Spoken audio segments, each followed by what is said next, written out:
Antes de Tutancâmon se tornar um dos nomes mais conhecidos do Egito Antigo, o país havia passado por uma das transformações mais turbulentas de sua história. O Egito dos grandes templos, dos inúmeros deuses, dos faraós que governavam em nome das divindades, estava prestes a mudar. No centro dessa transformação estava um homem chamado Amenófis IV. Mais tarde, ele seria conhecido como Akenaton. Quando chegou ao trono, provavelmente no século XIV a.C., Akenaton herdou um reino poderoso. O Egito possuía riquezas, exércitos, territórios, grandes templos e uma classe sacerdotal extremamente influente. Entre todos os cultos, o de Amon havia adquirido uma importância extraordinária. Os sacerdotes de Amon controlavam terras, riquezas e influência política. E foi justamente nesse cenário que o novo faraó começou a tomar decisões que alterariam profundamente a religião egípcia. Akenaton passou a dar destaque especial a uma divindade diferente, Aton, o disco solar. No início, Aton ainda aparecia dentro do universo religioso tradicional, mas pouco a pouco, a situação mudou. O faraó começou a reduzir o espaço concedido aos outros deuses. Nomes e imagens de antigas divindades foram removidos de monumentos. O culto de Amon foi duramente atingido, e o próprio faraó passou a apresentar Aton como a divindade central de seu reinado. Então aconteceu algo ainda mais radical. Akenaton abandonou Tebas e fundou uma nova capital. Seu nome era Akhetaton. Hoje conhecemos o local principalmente pelo nome moderno de Amarna. Ali, o faraó construiu templos dedicados a Aton e estabeleceu uma corte completamente diferente daquela que havia existido em Tebas. A arte também mudou. As representações da família real passaram a apresentar características incomuns: corpos alongados, rostos diferentes, cenas familiares. Akenaton, sua esposa Nefertiti e suas filhas aparecem em imagens que quebram padrões artísticos tradicionais. Mas o Egito não era formado apenas pela família real. Havia sacerdotes, soldados, funcionários, artesãos, camponeses, comerciantes e uma população acostumada havia séculos a uma religião composta por inúmeros deuses. A transformação promovida pelo faraó não era apenas uma mudança de crença. Ela mexia com instituições, riquezas, tradições e estruturas de poder. E em meio a essa revolução religiosa, nasceria um menino. Seu nome original provavelmente era Tutankhaten, imagem viva de Aton. Ele pertencia à família real, mas ninguém poderia imaginar naquele momento que, muitos séculos depois, seu nome seria encontrado em uma das descobertas arqueológicas mais famosas de todos os tempos. Tutankhaten ainda era uma criança quando a situação começou a mudar novamente. Akenaton morreu. A experiência de Amarna perdeu força, e os antigos deuses começaram a retornar. O menino que havia recebido um nome relacionado a Aton passou a se chamar Tutankhamun, imagem viva de Amon. A mudança de nome revelava uma transformação muito maior. A antiga religião estava sendo restaurada. Os templos tradicionais voltavam a receber atenção. Os cultos anteriormente perseguidos recuperavam espaço, e a capital religiosa do país voltava a ganhar importância. Tutankhamon, porém, não era o responsável por essas decisões sozinho. Ele era muito jovem. Na prática, homens experientes da corte teriam enorme influência durante seu reinado. Entre as figuras mais importantes estava Ai, um alto funcionário que posteriormente se tornaria faraó. Outro personagem fundamental seria Horemheb, comandante militar que também chegaria ao trono anos depois. O Egito estava tentando reconstruir sua estabilidade, e o jovem rei estava no centro desse processo. Ele não seria lembrado por grandes campanhas militares, Não governaria durante décadas. Não construiria um império gigantesco. Seu reinado seria relativamente curto, mas justamente por isso sua história se tornaria tão intrigante. Um faraó adolescente, uma família marcada por uma revolução religiosa, um país tentando recuperar suas antigas tradições, e uma morte ocorrida quando ele ainda era muito jovem. Depois de sua morte, seus sucessores fariam esforços para apagar ou diminuir a memória do período de Amarna. Monumentos seriam modificados, nomes seriam removidos. A linhagem associada a Akhenaton perderia espaço na narrativa oficial. Tutancâmon também seria atingido por esse processo. Seu reinado não seria tratado como uma grande era. Seu nome não permaneceria entre os faraós mais celebrados da antiguidade. E foi justamente isso que ajudou sua tumba a sobreviver. Enquanto outros reis construíram enormes monumentos, tiveram seus túmulos saqueados ou reutilizados. O túmulo de Tutancâmon acabou escondido por mais de 3.000 anos, até que, em 1922, um arqueólogo britânico chamado Howard Carter encontrou uma escadaria enterrada no Vale dos Reis. Mas antes de chegarmos àquela descoberta, precisamos voltar para quando tudo começou.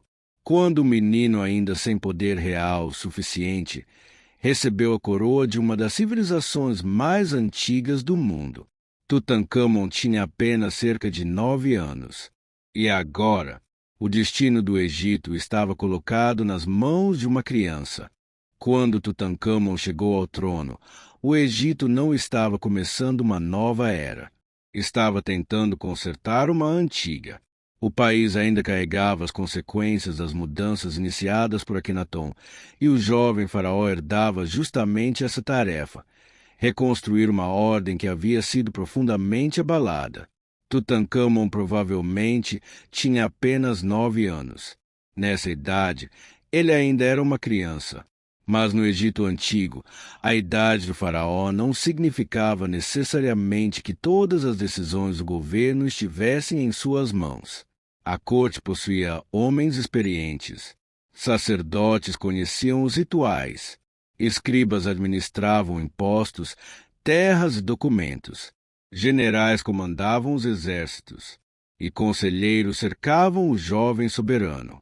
Por isso, o reinado de Tutancâmon precisa ser entendido como o governo de um menino dentro de uma estrutura política muito maior. Ele possuía o título, possuía a coroa.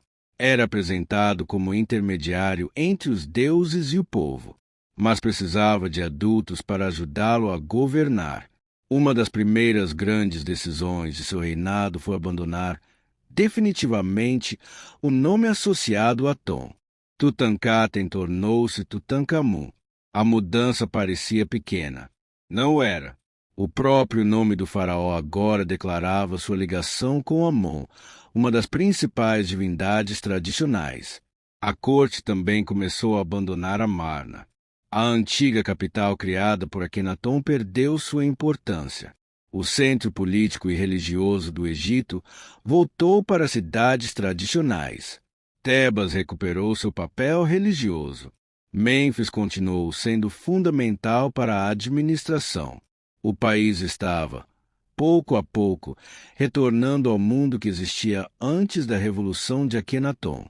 Esse retorno também foi registrado oficialmente. Uma das fontes mais importantes desse período é a chamada Estela da Restauração. O texto apresenta o reinado de Tutancâmon como uma época de recuperação. Templos haviam sido negligenciados. Santuários estavam em más condições. Cultos haviam perdido espaço. E o novo governo afirmava estar restaurando a ordem religiosa. É preciso lembrar que inscrições reais tinham uma função política. Elas não eram relatos neutros escritos por historiadores. O faraó precisava apresentar seu governo como legítimo. Por isso, quando Estela fala sobre o passado recente, devemos considerar também o objetivo de sua mensagem. Ainda assim, Ela mostra claramente a direção tomada pela corte. Os antigos deuses estavam de volta. Amon, Ra, Tá, Osíris, Ísis, Horus e tantas outras divindades que haviam feito parte da religião egípcia durante gerações. Tutancâmon passou a participar dos rituais que legitimavam seu papel como faraó. Em imagens e inscrições, aparece realizando oferendas aos deuses. Era apresentado como responsável pela manutenção da mar, a ordem, o equilíbrio e a estabilidade que deveriam manter o universo funcionando. Mas enquanto a religião era reorganizada, o reino também precisava lidar com questões políticas e militares. O Egito possuía uma longa tradição de campanhas no Levante. Regiões da Síria e da Palestina eram importantes tanto comercialmente quanto estrategicamente. Durante o período de Akenaton, a atenção dada a algumas dessas áreas havia diminuído. Alguns territórios passaram a se afastar da influência egípcia. Agora era necessário recuperar parte desse controle. Tutancâmon aparece associado a atividades militares e campanhas. Uma cena famosa de seu túmulo mostra o faraó em uma carruagem, representado como um guerreiro vitorioso. Mas as imagens oficiais precisam ser interpretadas com cuidado. Elas seguem convenções da arte real egípcia. O faraó deveria aparecer como poderoso, mesmo quando era muito jovem. Não sabemos até que ponto Tutancâmon participou pessoalmente das campanhas atribuídas ao seu reinado. É possível que comandantes experientes tenham exercido papel muito maior no campo de batalha. Entre eles estava Horemheb. Horemheb era um militar de alto nível. Mais tarde, se tornaria um dos homens mais poderosos do Egito. E depois da morte de Tutancâmon, ele próprio chegaria ao trono. Outro personagem importante era Ai. Ele ocupava uma posição elevada dentro da corte. Era próximo da família real e aparece em registros ligados ao jovem faraó. Sua influência aumentaria ainda mais nos últimos anos do reinado. Assim, Tutancâmon estava cercado por homens que conheciam o funcionamento do Estado muito melhor do que ele. Enquanto crescia, aprendia a exercer o papel de rei. E há sinais de que ele não era uma criança saudável em todos os aspectos. Estudos realizados sobre sua múmia encontraram evidências de problemas físicos. Entre eles, uma condição conhecida como pé torto, além de indícios de outras enfermidades. Também foram identificados sinais de malária em seu corpo. Isso não significa que ele estivesse constantemente incapacitado, mas mostra que sua vida provavelmente era mais complicada do que as representações perfeitas das paredes dos templos poderiam sugerir. Tutancâmon também se casou. Sua esposa era Ankhesenamon, uma das filhas de Akenaton e Nefertiti, segundo a interpretação mais aceita sobre a família real. O casamento também possuía uma dimensão política. Manter a linhagem dentro da família real era importante para a continuidade da dinastia. O casal teria tido 2 filhas. Ambas nasceram mortas. Seus pequenos corpos foram encontrados posteriormente na tumba de Tutancâmon. É um dos detalhes mais silenciosos e trágicos dessa história. Por trás das máscaras douradas, dos templos e das cerimônias, havia uma família enfrentando perdas. Enquanto isso, Tutancâmon continuava cumprindo suas funções como faraó.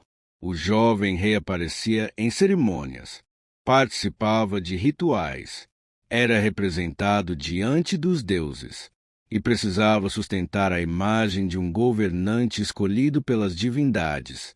Mas seu reinado não duraria muito. Tutancâmon chegou ao trono ainda criança. Na adolescência, já carregava a responsabilidade de um soberano adulto e provavelmente não chegou aos 20 anos. A pergunta que surgiria depois de sua morte seria inevitável: o que matou o faraó? Durante muito tempo, arqueólogos, médicos e pesquisadores apresentaram diferentes possibilidades: acidente, doença, infecção, problemas hereditários, malária, até mesmo assassinato. Algumas dessas hipóteses ganharam enorme popularidade, mas a realidade é mais complicada. A múmia de Tutancâmon foi estudada várias vezes. Cada nova tecnologia trouxe novas informações e também novas dúvidas. O que sabemos é que o jovem faraó morreu muito cedo, e sua morte deixaria o Egito novamente diante de um problema. Quem ocuparia o trono? A linhagem real estava fragilizada. Tutancâmon não deixaria um filho vivo. Suas duas filhas haviam morrido, e os principais homens da corte começariam a disputar espaço. Um deles seria Ai, o homem que havia acompanhado o jovem rei durante seu reinado. Pouco depois da morte de Tutancâmon, Ai se tornaria faraó, mas o túmulo do jovem rei ainda precisava ser preparado. E, ao contrário dos grandes faraós que tiveram décadas para construir seus monumentos funerários, Tutancâmon teve pouquíssimo tempo. Seu enterro seria feito às pressas, e isso acabaria produzindo uma das maiores coincidências arqueológicas da história, porque o túmulo escolhido para ele seria pequeno, escondido e, por razões que ninguém poderia prever, permaneceria praticamente intacto durante milhares de anos, até que alguém encontrasse uma escada no Vale dos Reis. E naquela escada, começaria uma descoberta que mudaria para sempre a maneira como o mundo enxergava Tutancâmon. Tutancâmon provavelmente tinha pouco mais de 18 anos quando morreu. Para um faraó, era uma idade extremamente precoce. Seu reinado havia começado quando ainda era criança, e durante cerca de uma década ele esteve no centro de uma tentativa de reconstrução do Egito. Agora, tudo terminava. A morte de Tutancâmon continua sendo uma das partes mais discutidas de sua história. Durante muito tempo, a ausência de informações claras alimentou inúmeras teorias. Algumas imaginavam uma conspiração dentro da corte, outras falavam em acidente. Também foram propostas doenças hereditárias, infecções e problemas relacionados à sua condição física, com o avanço dos estudos sobre sua múmia. Porém, algumas dessas hipóteses perderam força. Exames modernos encontraram sinais de malária. Também foram identificadas evidências de problemas ósseos e físicos. O faraó apresentava uma condição no pé que provavelmente dificultava sua locomoção. Em sua tumba foram encontradas várias bengalas. Durante muito tempo, elas foram interpretadas apenas como objetos simbólicos. Hoje existe a possibilidade de que algumas realmente fossem utilizadas pelo próprio rei. Mas a malária, sozinha, não resolve o mistério. Tutancâmon também apresentava uma lesão importante em uma das pernas. A interpretação dessa lesão é debatida, mas ela pode estar relacionada a um ferimento ocorrido pouco antes da morte. Uma infecção poderia ter surgido posteriormente. Existe ainda a possibilidade de que diferentes problemas tenham se combinado. Um jovem com dificuldades físicas, uma infecção e episódios de malária. Talvez não tenha existido uma única causa simples. Também não há evidência conclusiva de que Tutancâmon tenha sido assassinado. Durante décadas, uma das teorias mais populares afirmava que ele poderia ter sido golpeado na cabeça. Mas estudos posteriores não sustentaram essa ideia como explicação segura. O dano observado no crânio pode ter ocorrido durante o processo de mumificação ou muito tempo depois. Portanto, a história do assassinato permanece uma possibilidade levantada no passado, mas não uma conclusão comprovada. E existe outra questão: o acidente.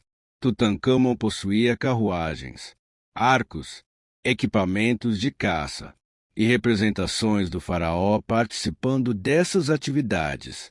Alguns pesquisadores levantaram a possibilidade de um acidente envolvendo uma carruagem. Uma lesão grave poderia ter contribuído para sua morte. Mas, novamente, não existe uma prova definitiva capaz de encerrar a discussão. Talvez a resposta mais honesta seja também a mais simples. Ainda não sabemos exatamente como Tutancâmon morreu, e essa incerteza é parte do fascínio que envolve sua história. Depois da morte, começava outra corrida. O enterro de um faraó precisava obedecer a uma série de rituais. O corpo deveria ser preparado, órgãos seriam removidos e preservados. O cadáver seria submetido ao processo de mumificação.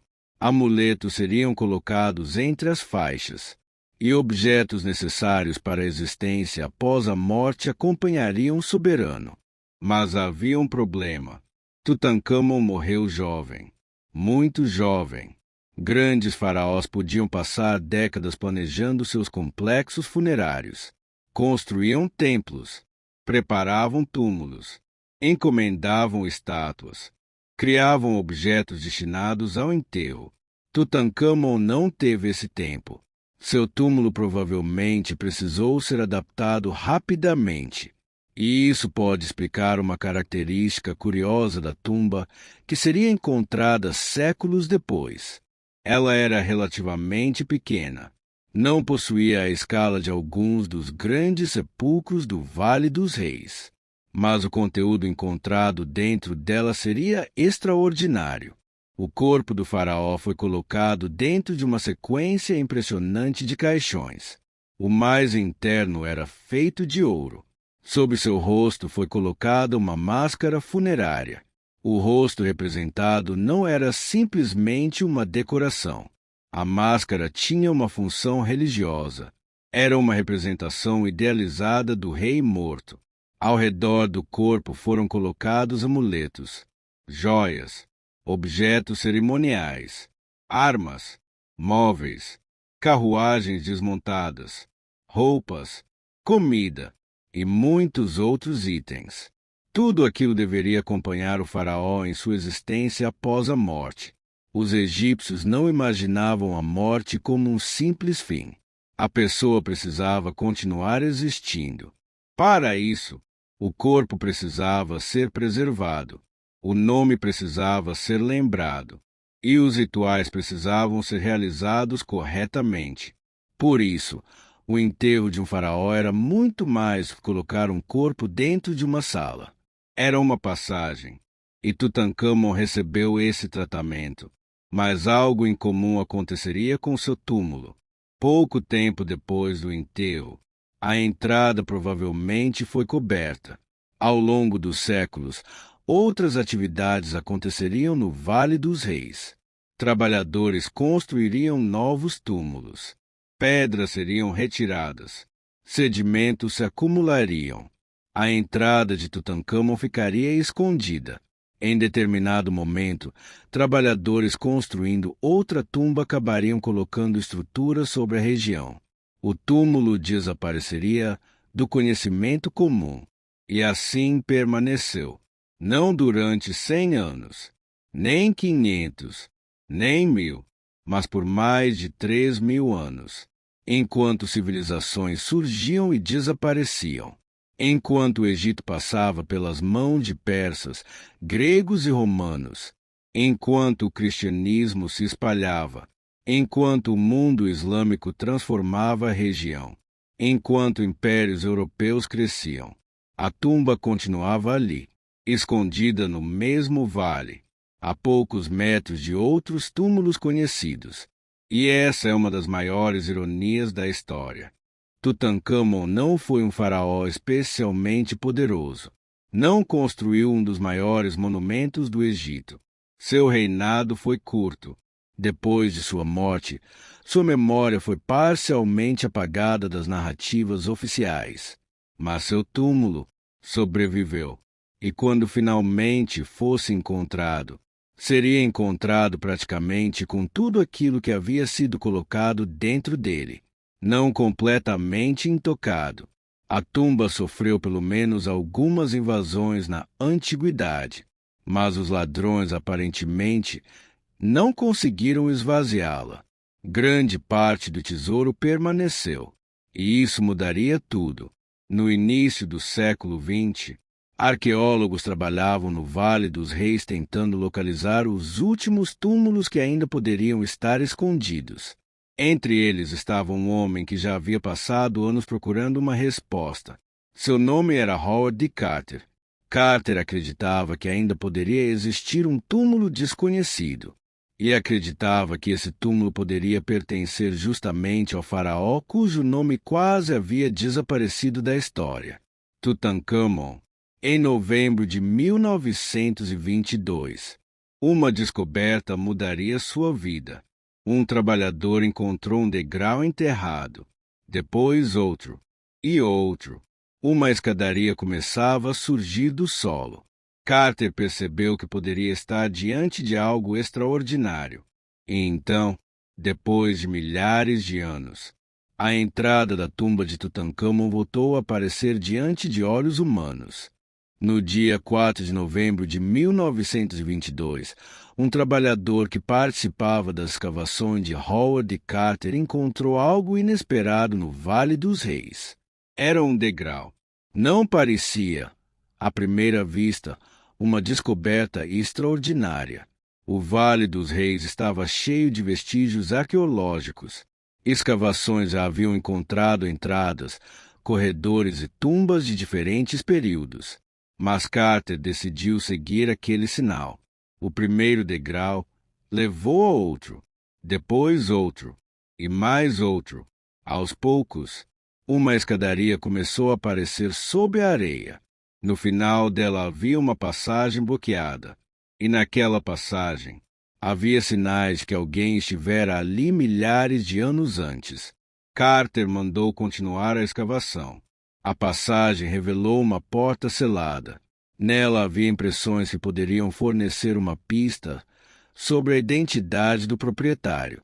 Carter reconheceu sinais associados a Tutankhamon, mas ainda não era possível ter certeza de que a tumba estava intacta. Na verdade, as evidências indicavam que ela havia sido perturbada na antiguidade. Isso poderia significar que os objetos mais importantes já tinham sido levados. Mesmo assim, Carter decidiu preservar a descoberta. Ele mandou fechar novamente a entrada e entrou em contato com seu financiador, Lord Carnarvon. Carnarvon estava na Inglaterra, e Carter sabia que precisava esperar por ele antes de abrir completamente a tumba. Finalmente, Carnarvon chegou ao Egito. No dia 26 de novembro de 1922, Carter abriu uma pequena abertura na passagem. Carnarvon perguntou: "Você consegue ver alguma coisa?" Carter respondeu que sim. Segundo seu próprio relato, havia coisas maravilhosas. O que estava diante deles era apenas uma parte da história. A primeira sala estava cheia de objetos, móveis, estátuas, carruagens desmontadas, caixas, armas, objetos cerimoniais. O espaço parecia ter sido preenchido rapidamente, e isso fazia sentido. A tumba era pequena para um faraó. Os arqueólogos perceberam que ainda existia uma passagem bloqueada. Atrás dela poderia estar a câmara funerária. Mas antes de avançar, Carter decidiu fazer algo que seria fundamental para a descoberta: documentar tudo. O trabalho de Carter não consistia simplesmente em entrar e retirar objetos. Era necessário registrar onde cada peça estava, fotografar, catalogar, descrever, preservar. Para isso, a equipe contou com o fotógrafo Harry Barton. Suas fotografias se tornariam algumas das imagens arqueológicas mais famosas do século XX. Pouco a pouco, a tumba revelava seus segredos. Havia 4 pequenas salas principais: a antecâmara, o anexo, a câmara funerária e o tesouro. A câmara funerária era especialmente importante. Ali estava o sarcófago do faraó. Dentro dele havia uma sequência de caixões. O último era feito de ouro maciço, e dentro daquele caixão estava a múmia de Tutancâmon. Sob seu rosto havia uma das peças arqueológicas mais famosas já encontradas, a máscara funerária, feita principalmente de ouro, decorada com pedras e materiais coloridos. O rosto representava o faraó de maneira idealizada. Na testa, a imagem da cobra e do abutre, símbolos ligados à proteção e à soberania do Egito. A descoberta rapidamente chamou a atenção do mundo. Jornais começaram a publicar reportagens. Fotografias foram divulgadas. Objetos começaram a ser estudados. E então aconteceu algo que mudaria a arqueologia para sempre. O mundo inteiro ficou fascinado pelo Egito. A chamada Tutmania tomou conta de vários países. A imagem de Tutancâmon apareceu em jornais, revistas, publicidade, joias, roupas, arquitetura. O faraó, que havia sido praticamente esquecido, tornou-se uma celebridade mundial. Mas havia um problema. A descoberta envolvia milhares de objetos.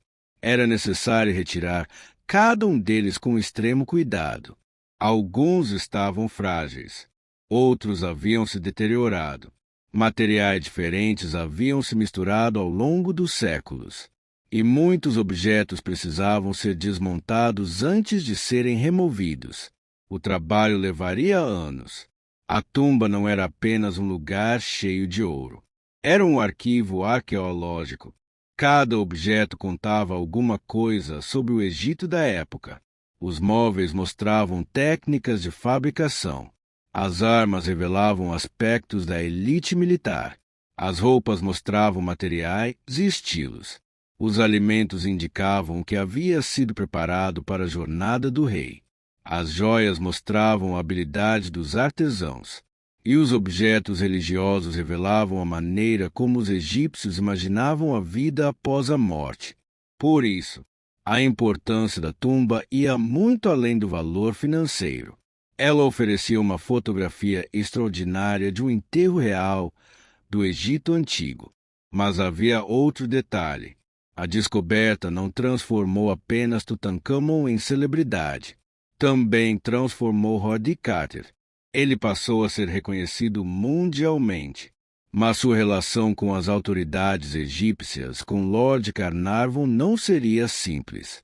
Havia disputas sobre acesso, sobre direitos de escavação, sobre a publicação das descobertas e sobre quem controlaria as informações.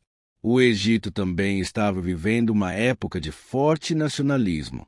Em 1922, o mesmo ano da descoberta da tumba, o país havia conquistado sua independência formal do Reino Unido, embora a influência britânica continuasse significativa. Para muitos egípcios, não fazia sentido que tesouros de sua própria história fossem tratados como propriedade de estrangeiros. Essa questão ajudaria a transformar a descoberta em algo ainda maior. Tutancâmon não era apenas um faraó ressuscitado pela arqueologia. Ele também se tornaria parte das discussões sobre quem deveria controlar o patrimônio do Egito. E então, uma história ainda mais famosa começaria a circular. Pouco depois da descoberta, Lord Carnarvon morreu. Jornais começaram a fazer conexões. E uma expressão apareceu: a maldição do faraó. Segundo a lenda, quem perturbasse o descanso de Tutancâmon pagaria com a própria vida. A história se espalhou rapidamente. Mas quanto havia de verdade nisso? E por que uma das maiores descobertas arqueológicas do século XX acabou sendo acompanhada por uma suposta maldição? Para responder, precisamos separar os fatos da imprensa. Pouco depois da descoberta da tumba, uma história começou a ganhar força nos jornais. A ideia era simples. Quem havia perturbado o descanso de Tutancâmon estaria condenado. A morte de Lord Carnarvon, em abril de 1923, parecia oferecer exatamente o tipo de acontecimento que uma história dessas precisava. Carnarvon havia financiado as escavações, Também esteve presente quando Howard Carter entrou na tumba pela primeira vez.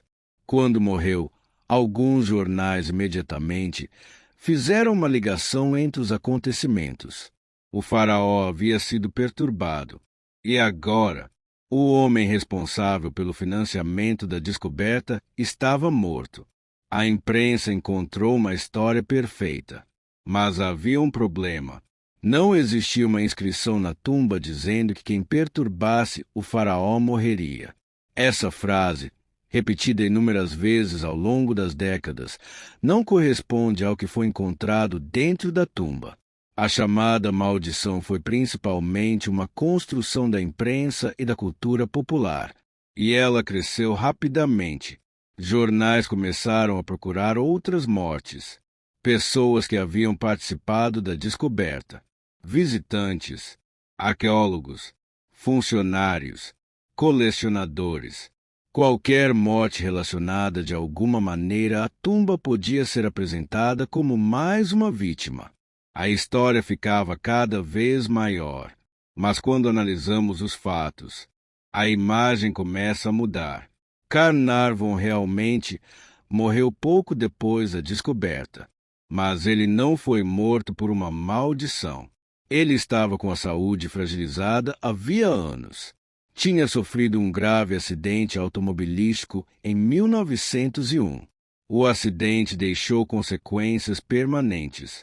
Em 1923, durante uma viagem ao Cairo, Carnarvon cortou uma picada de mosquito ao fazer a barba. O ferimento acabou infeccionado. A infecção evoluiu para septicemia.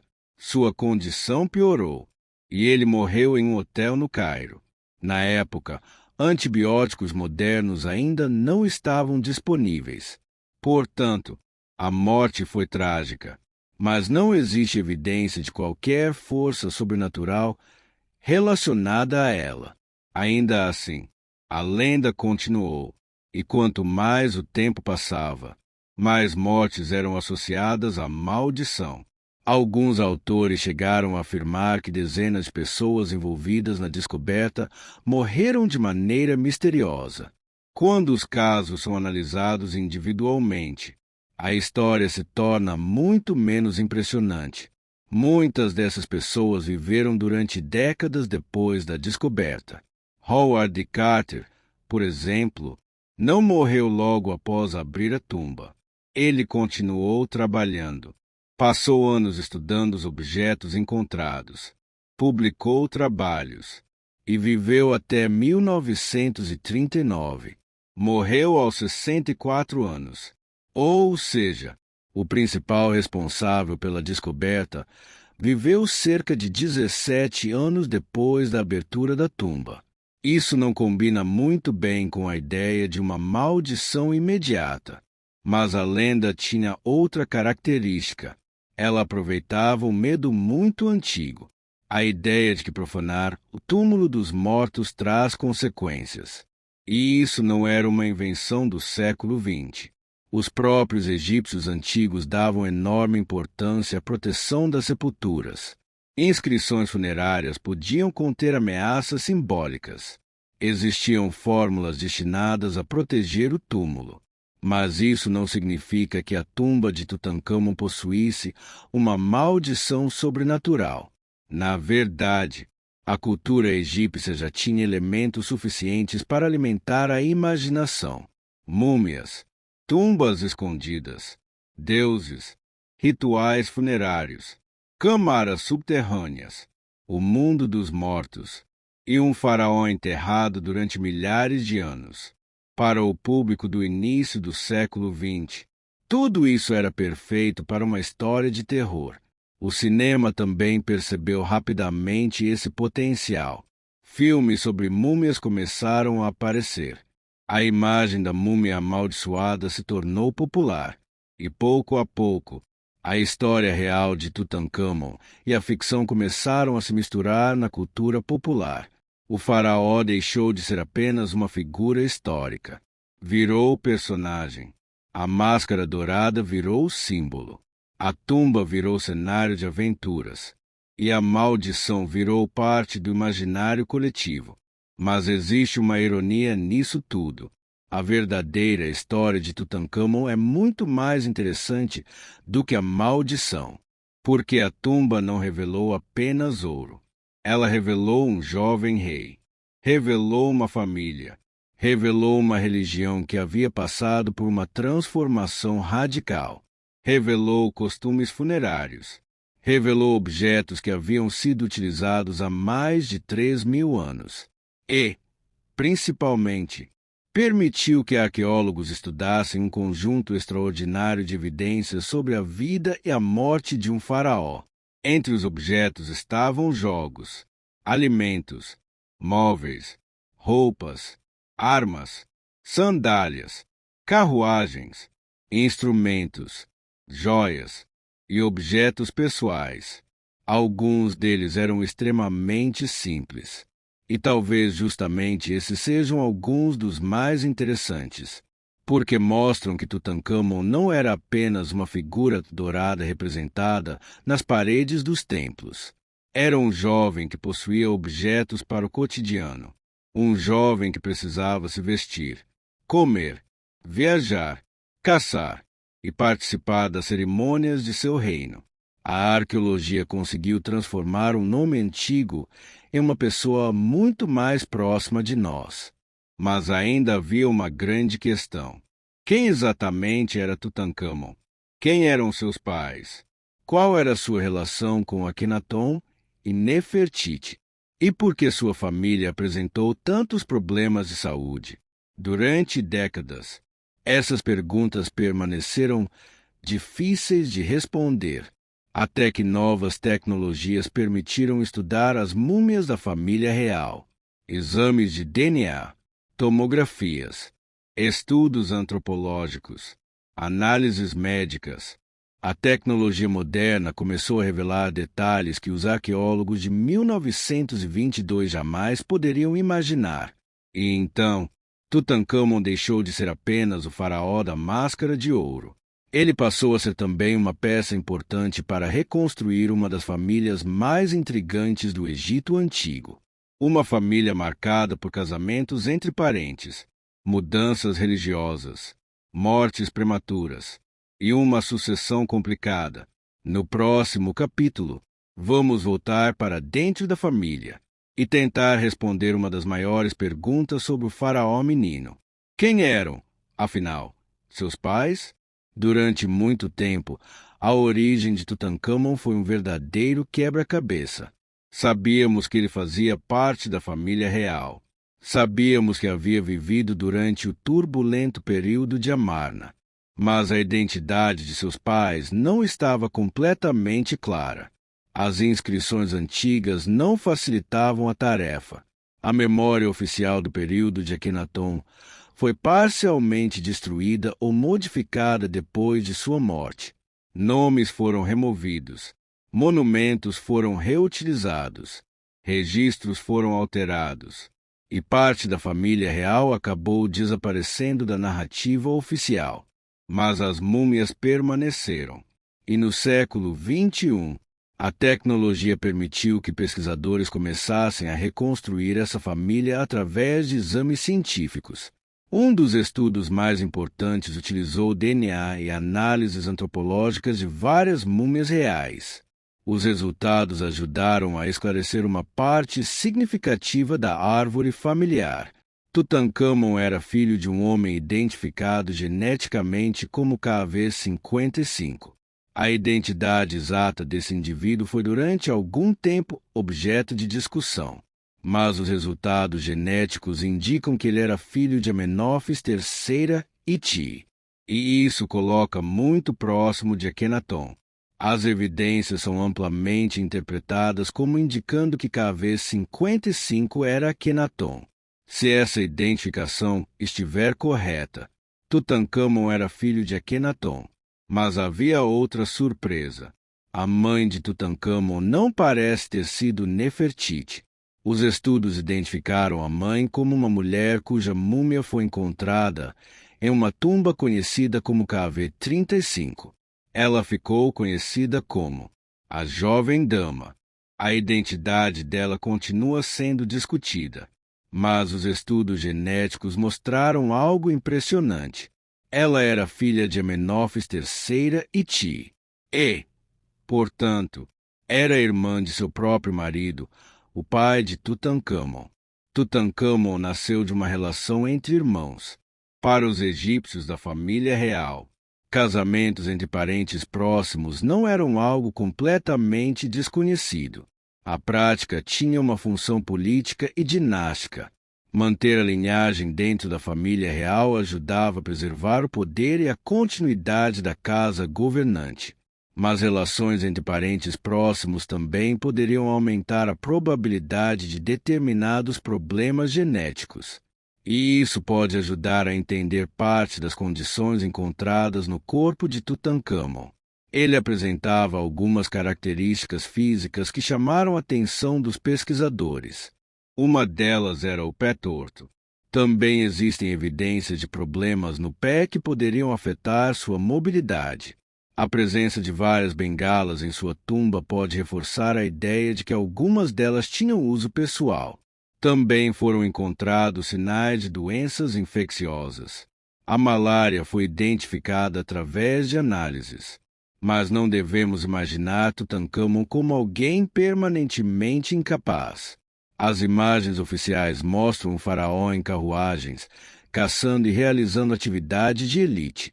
Essas representações são idealizadas, mas isso não significa que ele nunca tenha participado dessas atividades. É possível que tivesse limitações físicas e ainda assim desempenhasse suas funções. Sua vida provavelmente era mais complexa do que qualquer uma das duas imagens extremas. Nem o faraó completamente saudável das pinturas, nem o jovem completamente incapacitado que algumas interpretações modernas sugerem. E sua família também possuía uma história extraordinariamente complicada. Seu pai, provavelmente Akenaton, havia tentado transformar a religião egípcia. Sua mãe pertencia à própria família de Amenófis III, e seus irmãos e parentes viveram durante uma das maiores crises dinásticas do Egito. Mas existe uma pessoa que continua sendo particularmente difícil de colocar nessa árvore: Nefertiti. Ela foi uma das mulheres mais importantes do período de Amarna, esposa de Akenaton, representada inúmeras vezes ao lado do faraó, mãe de várias de suas filhas, e possivelmente uma figura política de grande importância. Mas sua relação direta com Tutancâmon ainda é debatida. Não temos uma evidência definitiva que permita afirmar que ela era sua mãe. Também não sabemos com certeza o que aconteceu com ela nos últimos anos do período de Amarna. Algumas hipóteses sugerem que ela poderia ter exercido funções políticas depois da morte de Akenaton.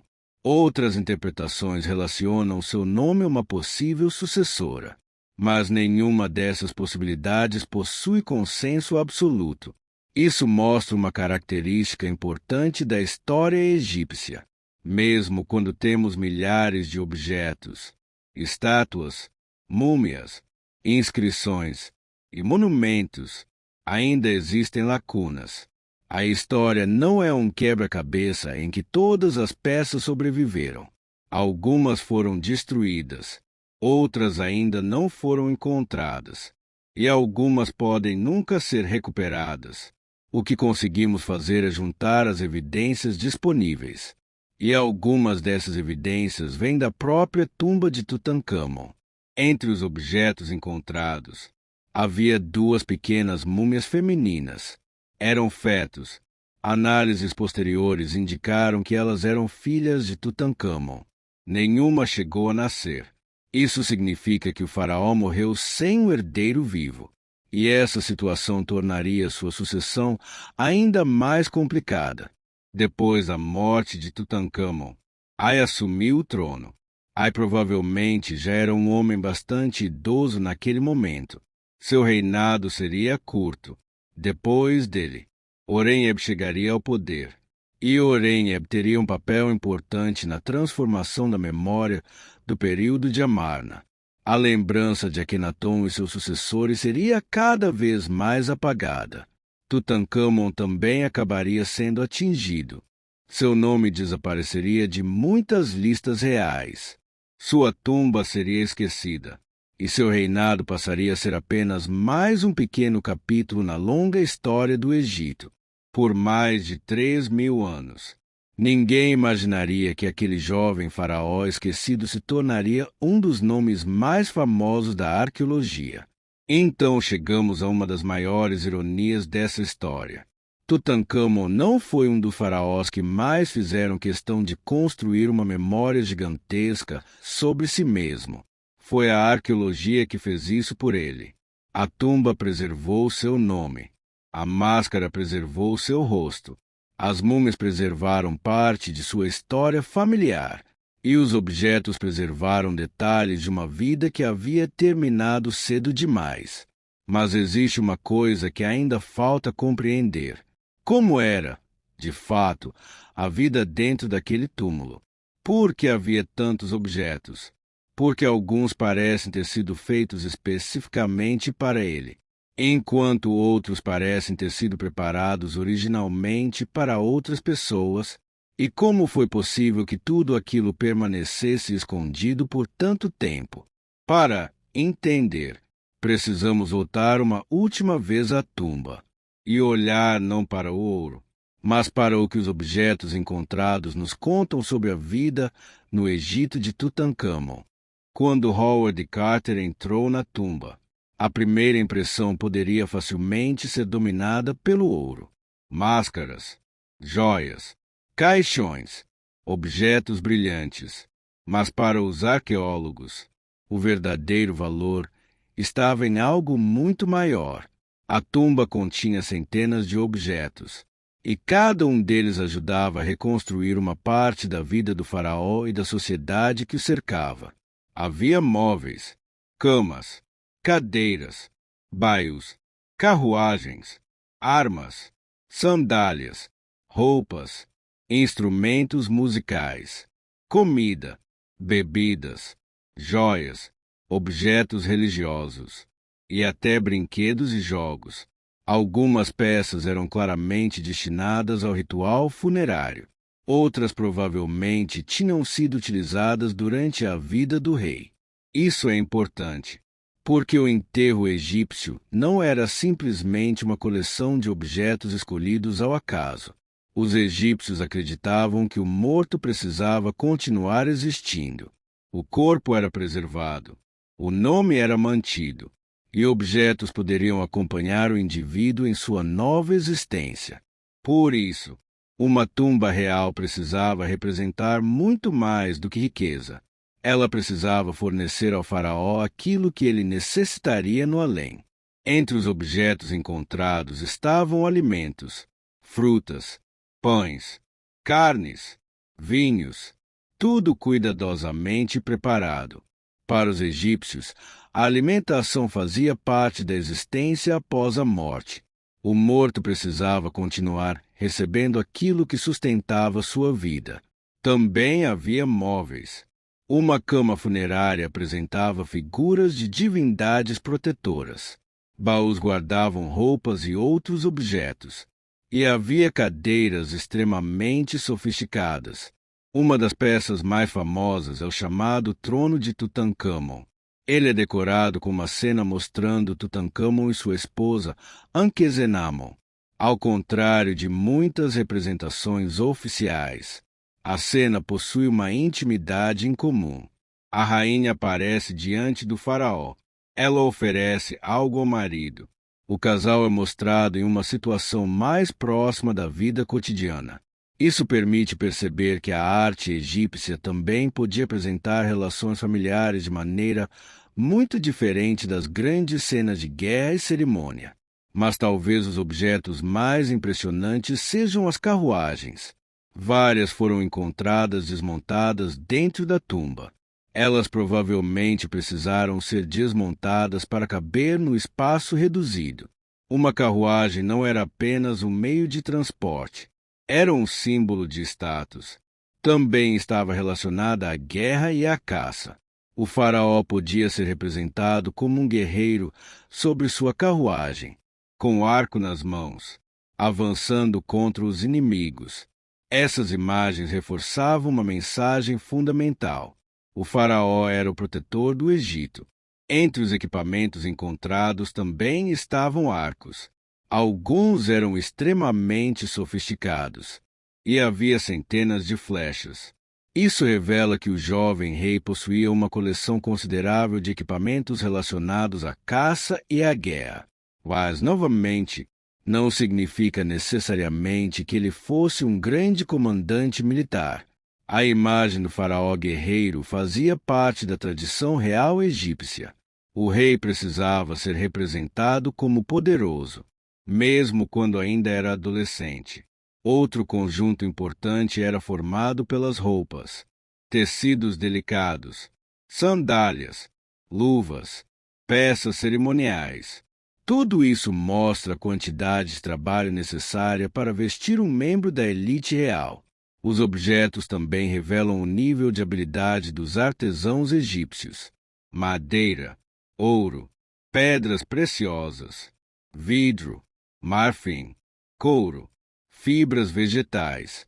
Os artesãos dominavam técnicas extremamente sofisticadas, e muitas peças combinavam materiais diferentes em uma única obra.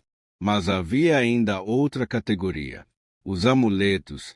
Pequenas figuras e objetos eram colocados junto ao corpo da múmia. Cada um possuía uma função simbólica: proteção, renascimento, força, prosperidade, orientação no mundo dos mortos. A religião egípcia estava presente em praticamente todos os detalhes do funeral.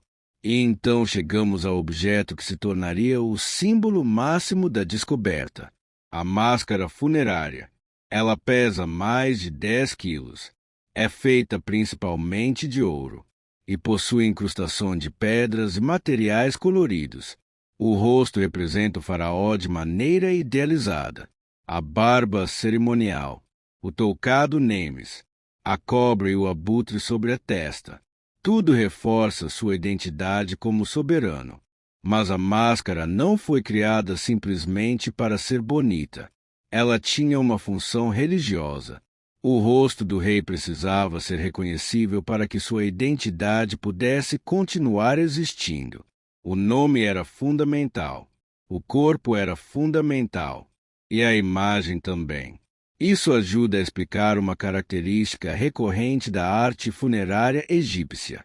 Preservar a identidade significava preservar parte da própria existência. E talvez isso explique por que a descoberta de Tutancâmon foi tão poderosa.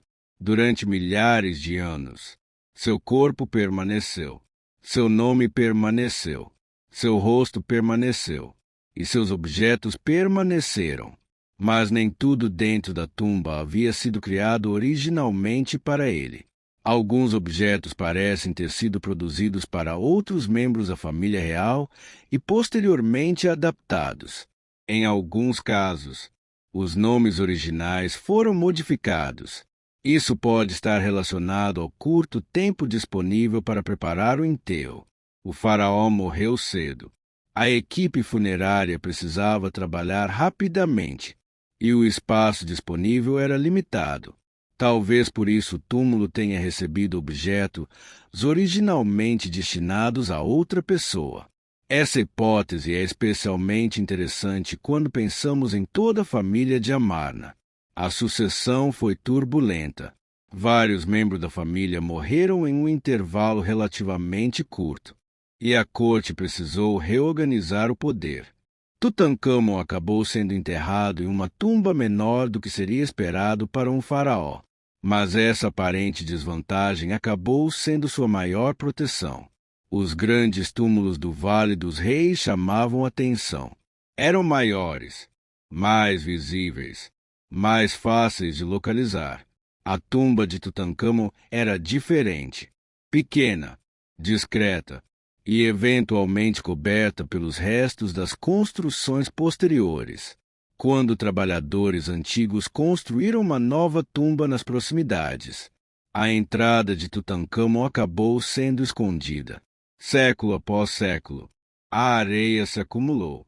O local foi esquecido. E enquanto outras tumbas eram saqueadas, a de Tutancâmon permanecia escondida, não completamente intocada. Os ladrões chegaram a entrar nela em algum momento da antiguidade, mas foram interrompidos. Grande parte dos objetos permaneceu, e essa preservação transformou um faraó pouco lembrado em uma das maiores descobertas arqueológicas da história. O ouro chamou a atenção do mundo, mas os detalhes eram ainda mais importantes. Uma sandália, uma cadeira, uma flecha, um pedaço de tecido, um alimento, um jogo. Cada objeto era uma pequena janela para aquele mundo. E quando todas essas janelas são colocadas lado a lado, começamos a enxergar o jovem que estava por trás da máscara. Um rei que cresceu em meio a uma revolução religiosa, que assumiu o poder ainda criança, que enfrentou problemas de saúde, que se casou jovem, que perdeu 2 filhas e que morreu antes de completar 2 décadas de vida. Seu reinado foi curto. Sua influência política provavelmente foi limitada, mas seu túmulo preservou algo que quase nenhum outro faraó conseguiu preservar daquela maneira. Um instante do Egito Antigo. Um instante congelado, esperando 3.000 anos até que alguém abrisse a porta. E agora que conhecemos o homem, sua família, sua morte e seu túmulo, resta entender uma última coisa. Por que Tutancâmon se tornou tão famoso? Afinal, outros faraós foram muito mais poderosos, construíram monumentos maiores, governaram por mais tempo, venceram guerras, criaram impérios. Mesmo assim, poucos nomes egípcios são tão conhecidos quanto o dele. E a resposta está justamente naquela descoberta de 1922.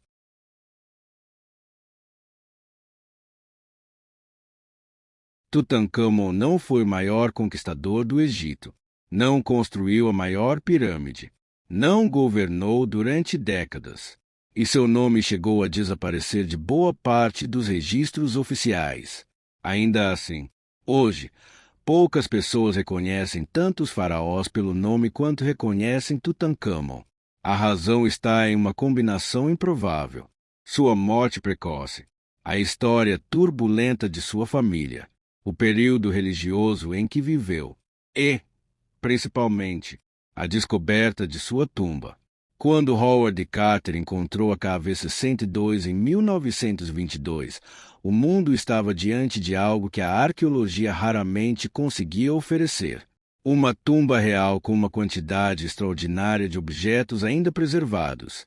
Até então, o Egito já era conhecido. As pirâmides eram famosas.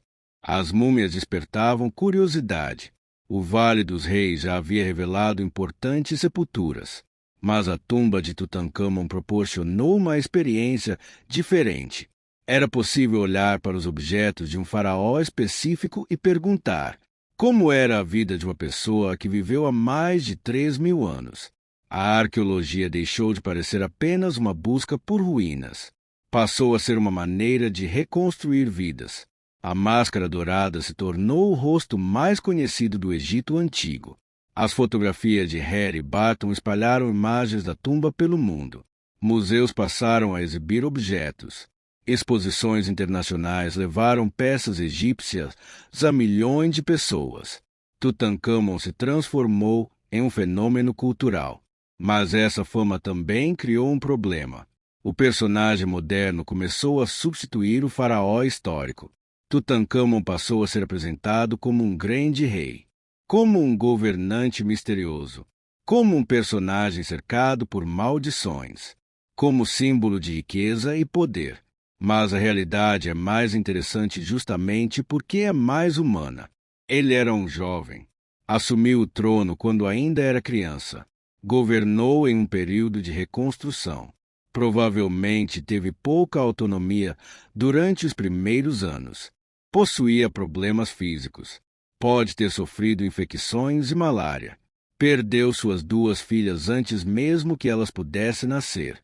E morreu antes de chegar à vida adulta. Não sabemos tudo sobre seus pensamentos. Não sabemos exatamente como era sua personalidade. Não sabemos quanto das decisões do governo realmente partia dele. Mas sabemos que ele existiu. E sabemos muito mais sobre seus últimos momentos do que sobre os últimos dias de muitos outros faraós. Sua múmia permaneceu. Seus objetos permaneceram. Seu nome permaneceu. E, por uma combinação de acasos e circunstâncias históricas, sua tumba escapou de uma destruição completa. Depois de sua morte, o Egito continuou. Ai ocupou o trono. Depois veio Orenheb. A memória do período de Amarna foi progressivamente apagada. Akenaton foi tratado como um rei que havia rompido com a ordem tradicional.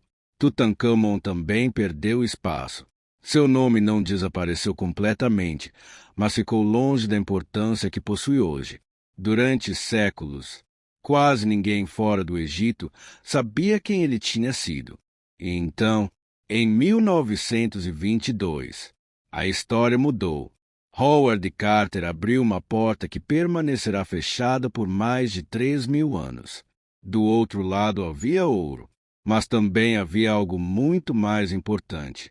Havia evidências. Cada objeto permitia reconstruir um pequeno pedaço do passado. A tumba mostrou como um rei era preparado para a morte. Mostrou o nível técnico dos artesãos. Revelou objetos usados pela elite. Ajudou a compreender práticas religiosas e forneceu informações sobre a família real. A própria múmia permitiu estudos médicos. Análises modernas ajudaram a identificar relações familiares. Também revelaram doenças e características físicas. Tecnologias que nem sequer existiam quando Carter entrou na tumba passaram a ser utilizadas para investigar o corpo do faraó. Tomografias, análises genéticas, estudos microscópicos. Cada geração encontrou novas perguntas, e isso provavelmente continuará acontecendo, porque a arqueologia não termina quando uma tumba é aberta. Às vezes, é justamente ali que começa a parte mais difícil: interpretar, comparar, questionar e aceitar que algumas respostas talvez nunca sejam conhecidas. Tutancâmon é um exemplo perfeito disso. Sabemos muito, mas ainda existem lacunas. Sua mãe continua sendo objeto de discussão em alguns aspectos. A identidade de certas figuras de Amarna permanece debatida. A causa exata de sua morte não pode ser reduzida a uma única certeza. E ainda existem perguntas sobre o funcionamento da corte durante seu reinado. Talvez novas descobertas ajudem. Talvez algumas nunca aconteçam. Mas a história já nos deixou uma das maiores coincidências da arqueologia. Um faraó relativamente obscuro morreu jovem. Seu sucessor não preservou sua memória como a de um grande governante. Sua dinastia desapareceu. Seu túmulo ficou escondido. E milhares de anos depois, um grupo de arqueólogos encontrou a entrada. Se aquela tumba tivesse sido saqueada completamente na antiguidade, talvez Tutancâmon fosse hoje apenas mais um nome em uma lista de faraós. Se sua tumba tivesse sido destruída, talvez nunca conhecêssemos sua máscara. Se seu nome tivesse sido completamente apagado, talvez nem soubéssemos quem estava enterrado ali. Mas nada disso aconteceu. O acaso preservou aquilo que a história quase perdeu. E o menino que um dia governou o Egito por poucos anos acabou se tornando o faraó mais famoso do mundo moderno. Não por ter conquistado terras, não por ter construído o maior monumento, não por ter governado por mais tempo, mas porque seu passado conseguiu chegar até nós. Talvez essa seja a maior ironia da história de Tutancâmon. Durante sua vida, ele provavelmente jamais imaginou que seu nome seria conhecido milhares de anos depois. Quando morreu, seu mundo estava preocupado com outra coisa: manter a ordem do Egito. realizar os rituais, preparar o funeral, escolher um sucessor. Ninguém poderia prever que, muitos séculos depois, pessoas do outro lado do mundo estariam olhando para seu rosto. E talvez seja isso que torna a arqueologia tão fascinante. Ela permite que pessoas que viveram há milhares de anos voltem a ocupar um pequeno espaço no presente. Tutancâmon não voltou à vida, mas sua história voltou.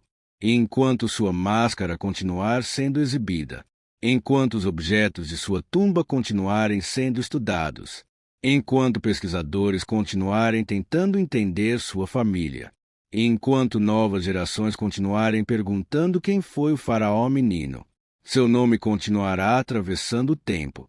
Tutancâmon, o rei que governou por pouco tempo, o jovem cuja vida terminou cedo demais, e o faraó que a história quase esqueceu, mas que uma tumba escondida decidiu preservar.